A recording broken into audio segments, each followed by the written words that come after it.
Saya pernah membuka kursus caranya bikin jimat. Jimat, batu kecil digantung di badannya lah, apa di lehernya, ini di rumahnya, ini tidak boleh teman-teman. Bergantung seorang muslim hanya kepada Allah Azza wa Jalla. Bismillahirrahmanirrahim.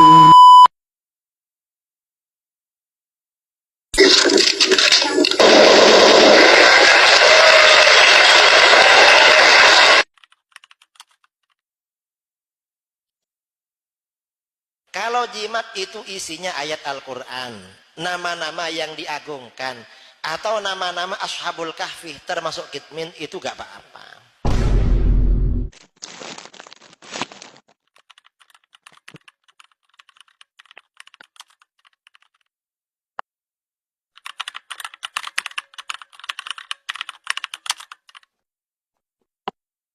Tolong Kiai Ustadz jelaskan bahaya memasang jimat di rumah.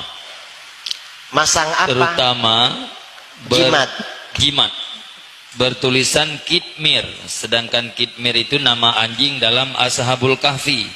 Bahkan lebih besar ditulis nama Kitmir sebagai jimat daripada tulisan Allah Subhanahu wa Ta'ala.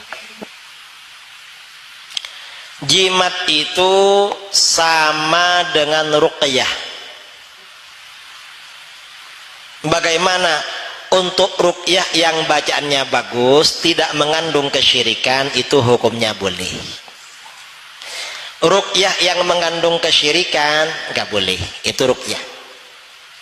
Ruqyah ya. Jimat juga begitu. Kalau jimat itu isinya ayat Al-Quran, nama-nama yang diagungkan, atau nama-nama Ashabul Kahfi termasuk Kitmin, itu gak apa-apa. Ya masalah kalau Kitmirnya itu lebih besar, ya mungkin itu hanya seninya aja, ya dirubah aja. Dan jimat ini tidak mendatangkan manfaat dan tidak menolak madar. Semuanya adalah tabarruk. Artinya apa? Yang mendatangkan manfaat dan menolak madarat itu hanyalah Allah. Ini hanya sebab musabab aja sebenarnya.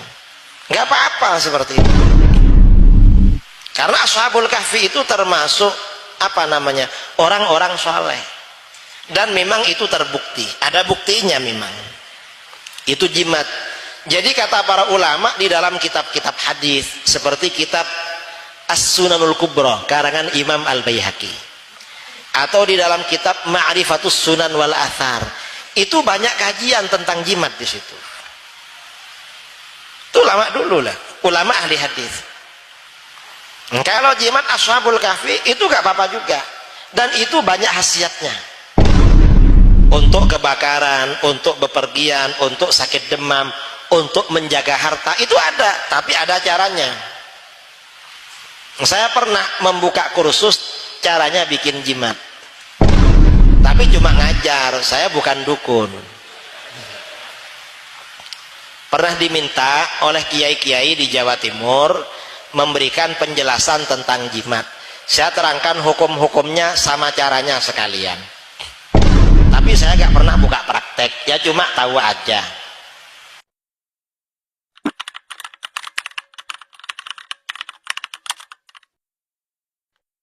Di Indonesia sekarang banyak orang apa? Jimat, batu kecil digantung di badannya lah, apa di lehernya, ini di rumahnya, ini tidak boleh teman-teman. Bergantung seorang muslim hanya kepada Allah Azza wa Jalla. Para sahabat kalau sendalnya putus, angkat tangan ke langit, ya Allah sendal saya putus, gantikanlah. Sampai masuk ke medan perang, ini semalam waktu kita bahas dahsyatnya doa saya sudah jelaskan. Sampai masuk ke medan perang, di Uhud, di Badar, di Hunain, di Tabuk, di pemasan kota Mekah, Nabi SAW kalau sudah motivasi pasukan mau perang, Nabi bilang apa? Bangunlah menuju kepada surga Tuhan kalian. Mati, ayo masuk ke surga yang luasnya seluas langit dan bumi.